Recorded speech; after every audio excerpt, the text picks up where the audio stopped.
Meritíssimos e meritíssimas, nós do Toga Voadora estamos aqui hoje na Saraiva do Center Shopping de Uberlândia com uma galera bem especial. Filma eles, Léo, só pra mostrar.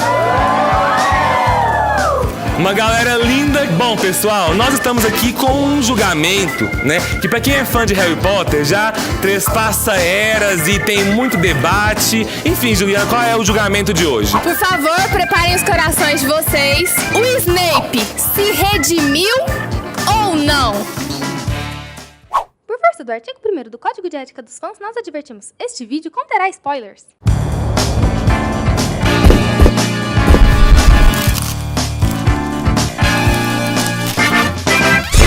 Pra quem acompanha o nosso canal, pra nós sermos o mais imparcial possíveis, afinal são dois advogados, a gente não escolhe quem vai acusar e quem vai defender. A gente sempre sorteia. Como a gente já tinha que estar mais preparado, né, com os argumentos prontos porque é ao vivo, nós sorteamos antes. Estou avisando isso porque é importante que vocês entendam o que eu vou falar aqui e o que a Juliana vai falar não são as nossas opiniões pessoais.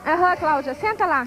Nós sorteamos e cada um teve que acusar ou defender o Snape. Já vou contar que no sorteio eu saí com a defesa e a Juliana saiu com a acusação. A gente vai ter que trocar os nossos figurinos.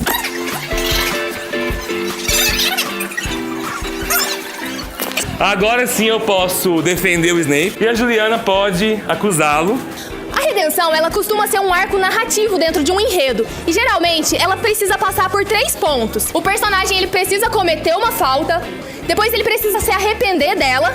E em terceiro lugar, ele precisa ter atitudes e ações que visem reparar o dano que ele causou. Esse arco de redenção, ele não necessariamente é um evento específico. Ele às vezes pode ser um processo ali. Aquela parte da narrativa, da história, em que você tem a transformação de um personagem que até então era um vilão pra uma pessoa melhor. O Snape, ele cometeu uma centena de atrocidades enquanto adolescente, comensal da morte, etc.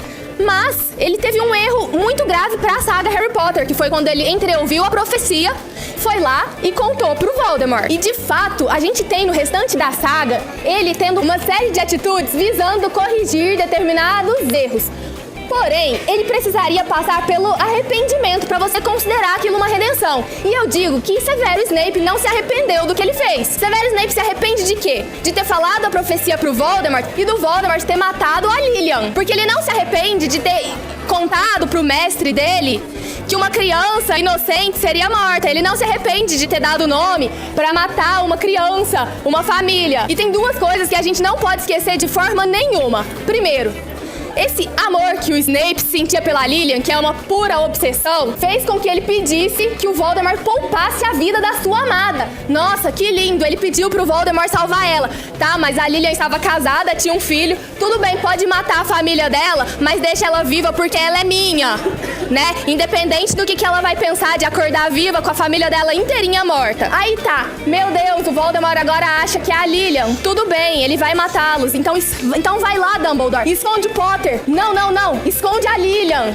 Não. Esconde os Potter. Falas de Severo Snape mostradas nas lembranças do 7º livro. A gente não pode negar que ali tem um pouquinho de coragem no Snape quando ele foi trabalhar pro Voldemort, blá blá blá. Mas coragem não faz dele um personagem regenerado. E outra, eu não sei te dizer se isso é realmente coragem, porque ele estava ali sob chantagem de Alvo Dumbledore, que prometeu esconder os Potter desde que o Snape concordasse em ajudá-lo. Além disso, a gente não pode esquecer que ele sempre esteve ali influenciado pelo Dumbledore, porque ele virou um homem de Dumbledore. Mas quando o Dumbledore sugere que ele talvez tenha chegado a se afeiçoar pelo menino, ele deixa muito claro: não, peraí, pelo Harry não. Always. Tá lá, faz um patronozinho. Não fez nada pelo Harry, foi porque eu amava a Lilian.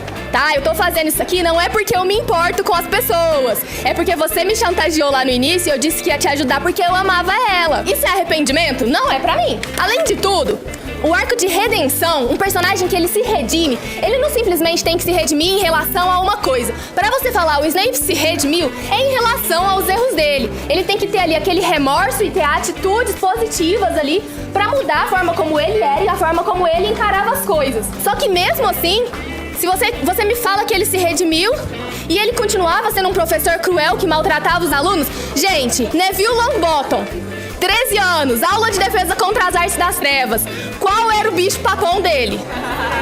Vocês acham certo que o bicho-papão de um aluno seja um professor? Porque eu acho que não.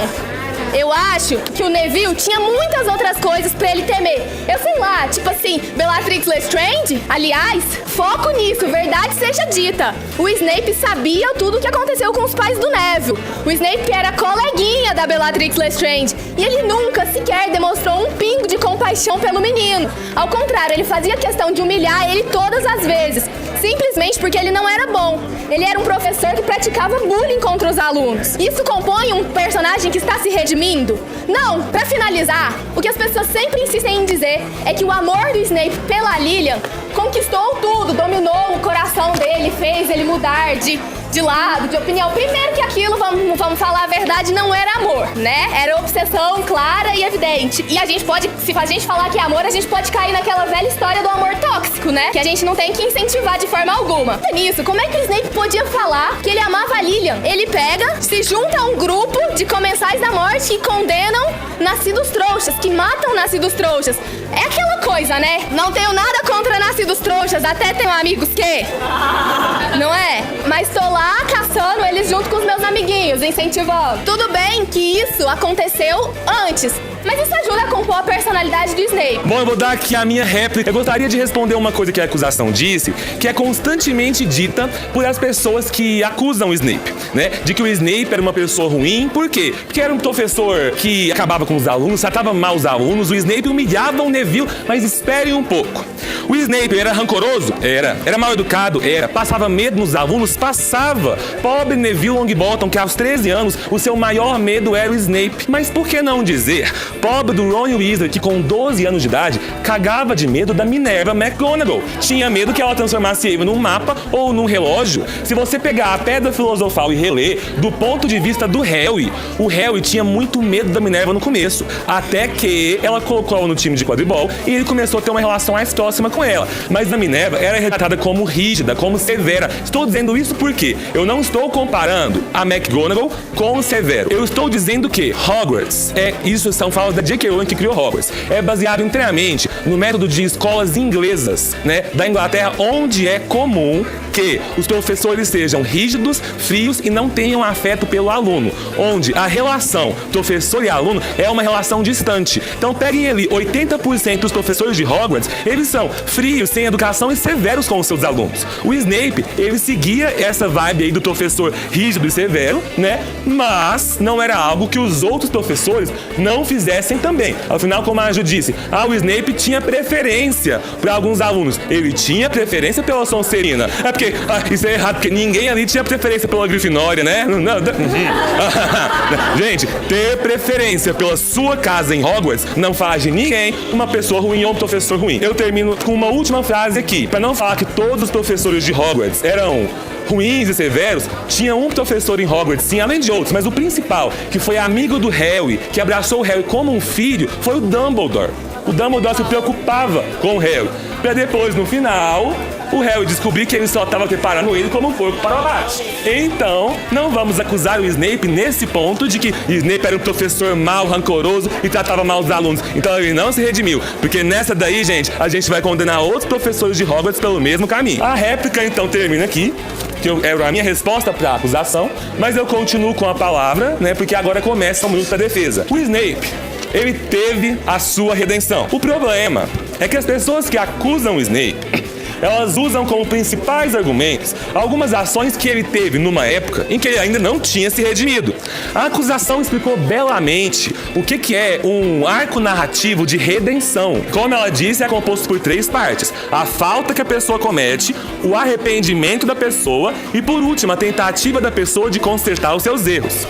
Sim, o Snape, ele contou a profecia, ele ignorou que o Tiago e o Harry estivessem lá na lista de mortes do Voldemort e ele só pensava na Lilian. Por quem? Ele não era apaixonado, ele era obcecado. Isso eu concordo, o que ele tinha era obsessão. E eu vou colocar isso aqui como argumento de defesa do Snape. Porque nessa época, o Snape, ele ainda não tinha chegado na fase 2 do arco narrativo.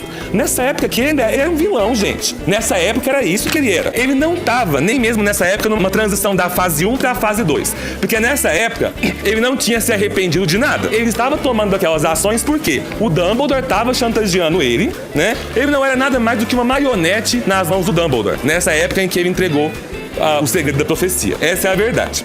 E bem, a sua única preocupação era a obsessão pela Lilia, e naquela época, na cabeça dele era: foda-se pra quem o Voldemort matasse no caminho, minha obsessão é com ela. O arrependimento do Snape, que é a fase 2 do arco de redenção, ele só começa a surgir aos poucos, não é de imediato, depois que o Voldemort já matou os Potter.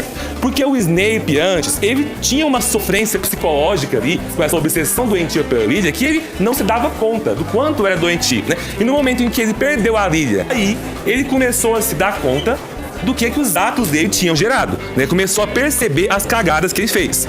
Mas eu diria que foi só 11 anos mais tarde, quando o Harry foi pra Hogwarts, que o Snape definitivamente começou ali o seu arco de redenção. Da fase 2, que era o arrependimento, e a fase 3, que foram as suas primeiras ações tentando se redimir. Só que tudo isso foi de forma bem devagar. Foi salvando o Harry lá no jogo de quadribol, né? Foi enfrentando o Quirrell. Ou seja, ele não demonstrava que gostava do Harry, mas ele estava ajudando o Harry o tempo todo. Essas eram as tentativas dele de se redimir. Então, o que eu quero dizer nesse ponto do argumento é o seguinte: a gente quer falar de redenção do Snape, certo? Redenção é quando a pessoa fez uma coisa ruim e depois disso ela se arrependeu e começou a consertar. Se a gente vai falar de redenção, quer dizer que o que o Snape fez antes do Harry entrar pra Hogwarts, a gente ignora. Porque redenção quer dizer o seguinte: a pessoa fez coisas ruins, o Snape matou, ele fez coisas horríveis.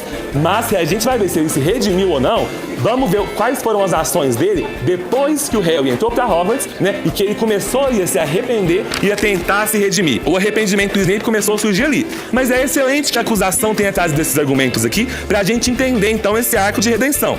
Defender que o Snape se redimiu não é chamar o Snape de herói. O Snape, ele teve várias ações ruins e ele demorou muito tempo pra se arrepender delas. E depois disso, desde o livro da Pedra Filosofal, ele ajudou e salvou o Harry por várias vezes. Isso é tentar reparar os erros dele. Aí as pessoas continuam insistindo por ele ser rancoroso, por ele não gostar do Harry. Gente, a gente explicou várias vezes aqui já então o arco de redenção com 3 fases. Onde que nessas fases está escrito lá assim: mas além das 3 fases, o redimido ele tem que gostar do que ele está fazendo e ele tem que fazer sorrindo. O Snape, ele teve uma vida péssima, que eu não vou remontar aqui até o início, mas que começa já da família dele. E o Snape, como muitos bruxos que têm alguns pensamentos errados, ele é fruto de uma família e sociedade que criou ele daquele jeito. Pense na vida do Snape. O que o Snape faz quando acaba a aula e ele se recolhe pro quarto? Gente, o Snape não tem ninguém. Ele não tem o emprego que ele quer e a única pessoa que entende ele verdadeiramente é um idoso um pouco esquisito com ações duvidosas que prepara o menino para o abate. O Dumbledore é a única pessoa que entende ele de verdade. É o único amigo que o Snape tem. E não tem como o Snape ser um homem assim tão sorridente, feliz com a vida. Bem, o Snape ele vive amargurado, gente. Isso é fato. Então, mesmo depois do Harry acusar o Snape em todos os livros de vilão, atacar o Snape lá na Casa dos Gritos e jogar ele contra a parede, mesmo depois de o Harry não confiar no Snape, o Snape mantém a cabeça firme e ainda que ele não esteja fazendo aquilo de forma feliz, ele continua ajudando o Harry. Isso ninguém pode negar. Só que fazer tudo isso, ajudar o Harry, realmente não é uma coisa que deixa o Snape assim: é a melhor coisa que eu gosto de fazer no meu dia é ajudar aquele garoto ali que me lembra do cara que fazia bullying comigo na escola. Não, ele não fica feliz, mas ele entende que isso é o certo a se fazer. Como ele entende, ele faz. Não podemos falar assim: mas ele faz com mau humor. Gente, ele tá fazendo de mau humor, mas ele tá fazendo. E isso é que é importante. Pra terminar aqui essa parte, o Snape então tinha uma vida ruim. E, gente, eu adoro o Dumbledore. Mas o Dumbledore piorou demais as coisas pro Snape. Porque depois de tudo isso que eu já falei aqui, o Dumbledore montou um plano onde o Snape era obrigado a matar o Dumbledore e fingir pra todo mundo que era vilão. Então o Snape foi obrigado a matar o único amigo que ele tinha, a única pessoa que conversava com ele depois da aula, a única pessoa que sentava com ele no recreio, ele foi obrigado a matar. O Snape ficou sem ninguém depois, mas ele fez. Ele fez amargurado, mas ele fez. Porque ele tinha se redimido. O Snape era bom, gente. A dúvida é porque ele tinha cara de merda, mas a vida dele era uma merda, coitado. Mas vocês sabem quem mais tinha uma vida de merda? Remo Lupin. Mas qual a diferença entre o Remo Lupin e o Snape? Deixa eu pensar. O Lupin sofria lobisomem, mas o Lupin encontrou o amor, que é a magia mais forte de todas. O Lupin encontrou a Tonks. Mas peguem nos livros, a vida do Lupin mudou por completo quando ele tinha a Tonks. O Lupin nunca foi obrigado pelo Dumbledore a matar o Dumbledore e fingir que estava do lado do Voldemort. E o Lupin nunca foi obrigado a ajudar alguém de quem o passado dele sentia raiva. Pode falar do Lupin até o momento em que ele esteja na pele do Snape. O meu último argumento, nem eu tô considerando muito ele, né? Então, tipo assim, eu quero que vocês foquem no que eu falei aqui, porque o meu último argumento é bem blé, mas eu acho que é válido falar. Em outubro do ano passado, nós nos reunimos aqui nesse mesmo lugar com o pessoal do fã-clube para fazer um julgamento da Criança Amaldiçoada. O que é que todo mundo concordou naquele dia? Que a Criança Amaldiçoada não foi uma história boa, que tinha muita coisa que não batia, tinha erro, tinha coisa esquisita, mas nós concordamos que no final das contas a gente curtiu pelo menos ter um livro do Harry Potter pra ler e entendemos que não era cânone, não era uma história da J.K. Rowling. Mas com todos os erros que tinha, foi uma história que a J.K. Rowling aprovou. Então, só gostaria de lembrar, mas aqui é o meu argumento mais fraco, eu diria, de que a J.K. Rowling, então, aprovou uma história na qual, numa realidade paralela, onde o Voldemort tivesse vencido, o Snape estaria ao lado do Rony e da Hermione, lutando secretamente pelos ideais que o Dumbledore e o Harry pregavam, mesmo anos depois de todo mundo ter morrido. Mas, se falar de Criança Amaldiçoada não for suficiente, porque definitivamente não é, eu só quero que vocês pensem nisso, meus caros companheiros. Gente, não era culpa do Snape. E o Snape fez ação ruim demais na vida dele. Ele não era herói, mas se redimir, ele redimiu. E agora eu passo para finalizar a réplica da acusação. Tá, uma coisa principal, você quer mesmo falar de Criança Amaldiçoada? A J.K. Rowling autorizou uma história, então, em que o Harry, o menino com o coração mais bom do mundo, vira pro filho dele e fala: eu preferia que você não tivesse nascido.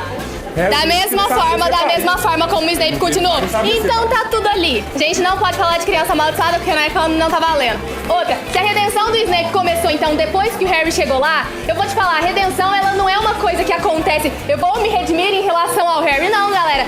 O arco de redenção, o personagem se redime em relação aos seus erros, ao seu passado. Ele muda a composição dele ali, ele tem que mudar. Mas depois que o Harry entra pra Hogwarts, o Snape tenta condenar o Sirius Black à morte, ao beijo do Dementador, depois de ter entreouvido uma parte da conversa. Por quê? Porque ele simplesmente não conseguia superar o passado dele, porque Sirius Black fazia bullying na escola o Snape, com ele. assim como todo mundo, não sabia que o Sirius era um inocente. Tudo bem. Porque ele não ouviu o Sirius confessando, porque o Harry jogou o Expelliarmus, ele bateu na parede, desmaiou e não ouviu. Então ele ainda achava que Mas era isso que eu queria ouvir você falando, porque aí o que aconteceu? Dumbledore naquela noite, depois que todo mundo voltou no tempo, o que ele fez? Ele contou a versão dos fatos pro Snape, pras pessoas. E o que o Snape fez no dia seguinte? Deixou escapar acidentalmente que o Lupin era um lobisomem no jantar. Meu Deus, agora o Lupin ia ser despedido por causa do Snape. Vocês acham que isso é uma pessoa que tá realmente arrependida das coisas que fez? Eu acho. Que tá buscando ser uma pessoa melhor? Além disso, igual ele falou, depois que Harry entrou, ele continuou sendo uma pessoa cruel. Ele não era um professor rígido, ele era um professor cruel, que tirava ponto porque um aluno não viu que o outro estava fazendo a coisa errada. Quando o Neville vai lá e bota um trem errado no caldeirão, o caldeirão explode e ele vai e tá doidinho pra descontar pontos de alguém. Ron, Harry, Hermione, por que vocês não viram o Neville? Vamos lá, menos 10 pontos pra Grifinória, menos 10 pontos. Ele era arbitrário. E pra encerrar a réplica, o Snape não se redimiu porque ele continuou tendo as ações dele egoístas. Ele continuava pensando só nele até o final. Tanto que, no 6º livro, que é quando acontecem as lembranças do Snape, ele tá lá com o Dumbledore e eu repito, o Dumbledore fala: você se afeiçoou pelo menino? E ele fala que não. Solta um patronozinho e fala assim: always, né? Aquele always que a gente usa pra justificar a redenção. Só que não, ele não se redimiu, ele continuou fazendo tudo pelos motivos egoístas dele. Ele não se afeiçoou, menino, verdade. Mas ele fez. Não. Exige remorso. Não, isso não é redenção. Fazer contragosto não é redenção. É claro que é. É claro que não. Fim. Agora, você vai escolher um juiz dentro da plateia e eu escolho um. Quero escolher ela aqui. E eu ela ali, ó. Votação do público primeiro. Então vão ser 3 votações. Primeira é a votação de vocês como jurados. Gente, quem concorda que o Snape não se redimiu? Que é aquilo que eu falei. Quem concorda com a Ju, na acusação? 30 votos para a acusação. Quem vota falando que o Snape se redimiu? A defesa. 1, 2, 3, 4, 5, 6, 7, 8, 9, 10, 11, 12, 13, 14, 15, 16, 17, 18, 19, tá bom. Calma. Muito obrigado, meu público, nós ainda não ganhamos. Calma. Então temos 1 ponto pra mim, beleza? O júri me deu 1 ponto. Agora vamos ouvir as juízas. Eu posso falar uma frase só? Todos nós temos luz e trevas dentro de nós, o que importa é o lado no qual escolhemos lutar. Snape ganha. É pra ser parcial ou imparcial? É pra ser sua opinião. É sua opinião. Se é pra eu ser parcial, eu não vou com a cara de Snape. Eu voto nela. Pelos poderes de Grayskull, a mim investidos, eu sentencio em favor da defesa. A gente queria agradecer muito, foi muito divertido fazer isso aqui com vocês, né? E a gente pede para que vocês se inscrevam no nosso canal, curtem o Toga Voadora. Porque semana que vem é nossa formatura, não somos mais estudantes de direito. Somos desempregados!